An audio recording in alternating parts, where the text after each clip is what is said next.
Muchas gracias, senador presidente.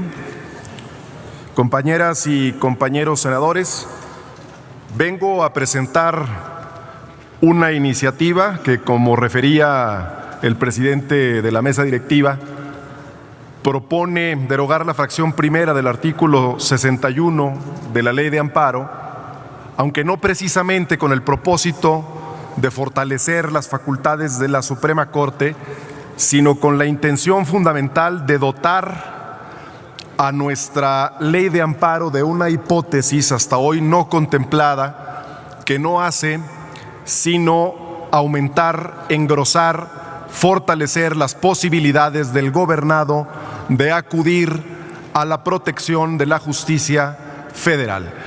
Como les decía, se propone efectivamente derogar la fracción primera del artículo 61 de la Ley de Amparo, cuya hipótesis prevé como improcedente este juicio de garantías en contra de reformas o adiciones constitucionales, así también como regular el recurso de revisión constitucional.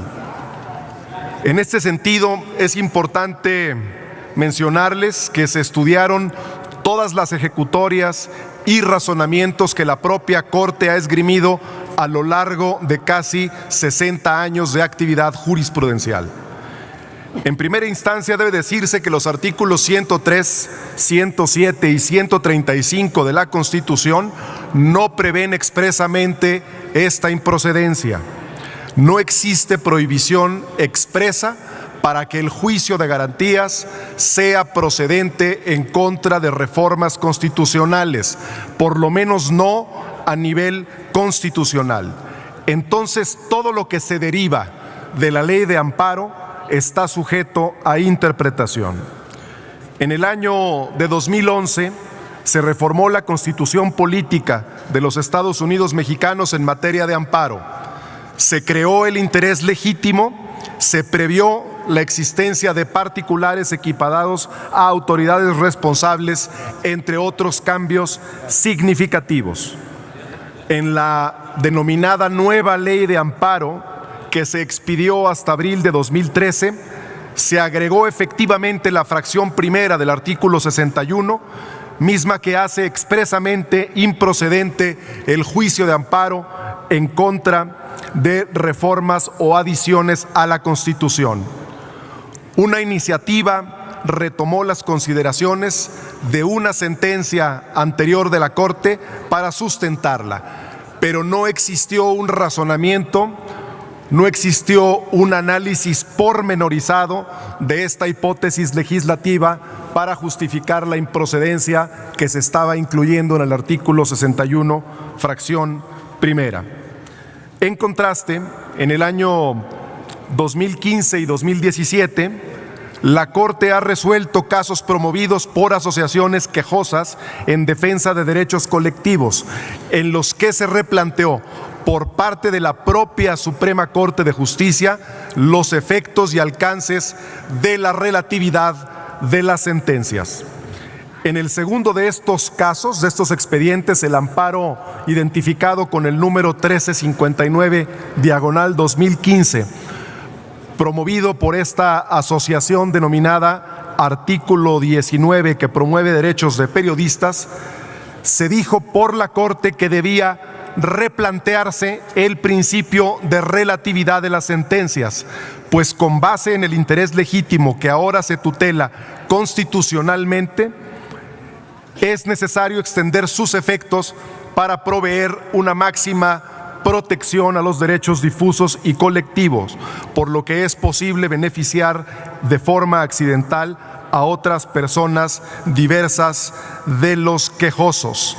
Siempre lo subrayamos, que existan violaciones patentes, manifiestas o evidentes a derechos humanos.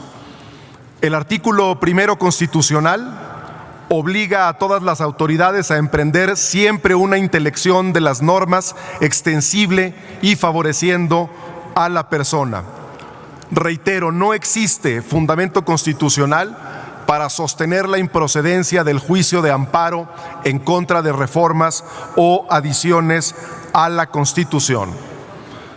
Como es sabido, las interpretaciones y las leyes no pueden ser a lo largo de su desarrollo más restrictivas, sino que deben prever una mejor protección de los derechos fundamentales. De manera, compañeras y compañeros, que vengo a proponer esta iniciativa que, como decía en un principio, no pretende sino ampliar las posibilidades de procedencia del juicio de amparo y con ello otorgarle la posibilidad a los gobernados de demandar la inconstitucionalidad de una reforma o adición a la propia Constitución cuando exista, reitero, una violación evidente, manifiesta o patente de derechos humanos. Es importante recordar, y con esto concluyo, que uno de los efectos de condena en la sentencia del ya multicitado caso Rosendo Radilla contra México fue precisamente la interpretación conforme del artículo 13 constitucional para salvar su inconvencionalidad. Así, la iniciativa no desconoce que la contradicción de tesis 293/2011 se precisó que si existe alguna restricción constitucional, debe permanecer esta sobre lo que establezcan los tratados internacionales. Es importante, pues, compañeras y compañeros, que analicemos esta iniciativa y le demos la posibilidad a los gobernados de tener un medio más eficaz de defensa de violaciones de sus derechos fundamentales. Muchas gracias, señor presidente. Gracias a usted.